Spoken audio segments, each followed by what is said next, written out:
Hi, my name is Lee Alfredson, and I am also known as the Chalk Teacher. I have a company called LearnToStreetPaint.com, and I teach street painting all over the country. I have a series of videos called Street Painting 101, and this one is called Basic Blending.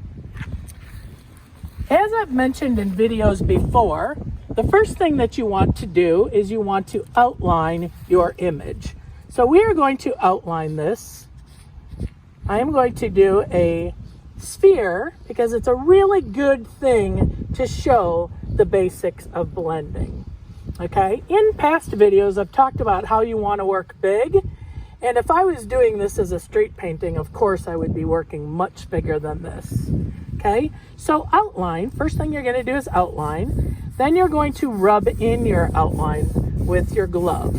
If you don't like wearing gloves, you don't have to. The gloves help so that your fingers don't get sore after you're rubbing on the sidewalk all day, and they do keep your hands much cleaner.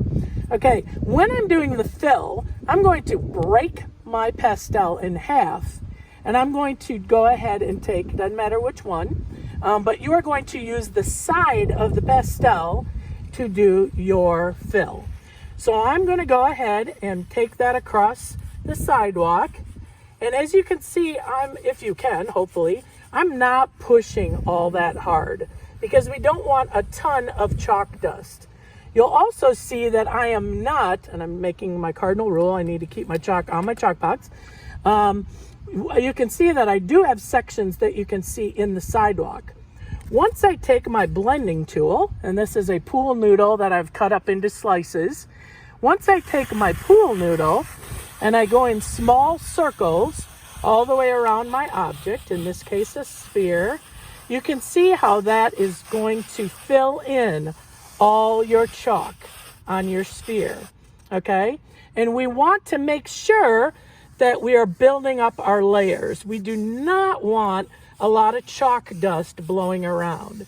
So you can see I've put one layer down, and then I've gone ahead and used my pool noodle, keeping my pool noodle up on top of my box, because if I leave it on the ground, it's going to leave chalk there. And I don't want that. I want to keep it up here to keep everything around my chalk drawing nice and clean. You can see I can still see a little bit of the sidewalk coming through.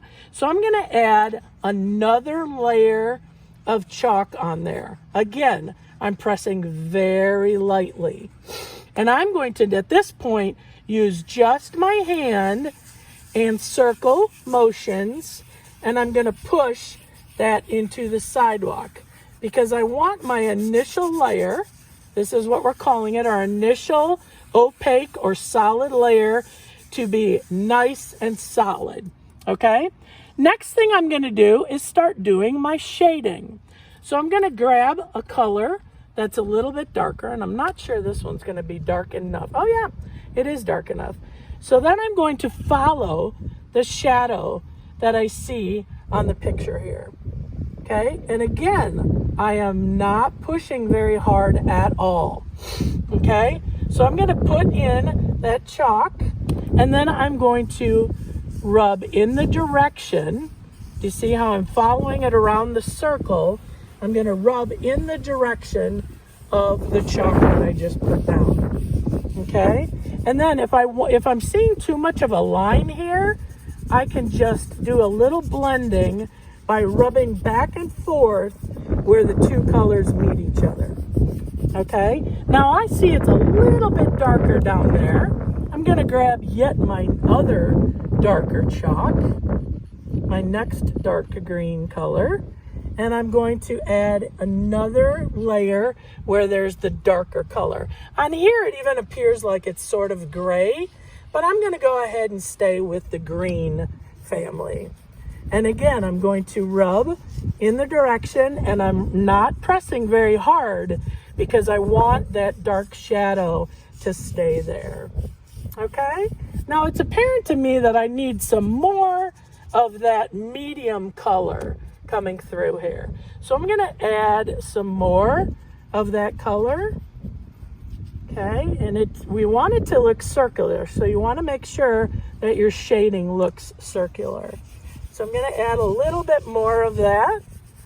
and rub it in. Oh, that's looking much better now. Okay. All right. And then what I'm going to do is go with my highlights. So I'm going to take this nice creamy colored green, and I'm going to start and make a circle up here. Okay. And then I'm going to rub in that circle. Okay. And again, what I said was if your colors aren't blending at the edges of each other, then you just go over them so that the two colors blend in. Okay. Now I really want a white highlight there. So I'm going to go ahead and put my white highlight in. I'm going to change my glove, or even go with no glove at all, because I want that white to be nice and bright. And if I've got green on my glove, that is not going to work very well. And you can see how I'm then starting to blend that in, and I have that nice highlight there.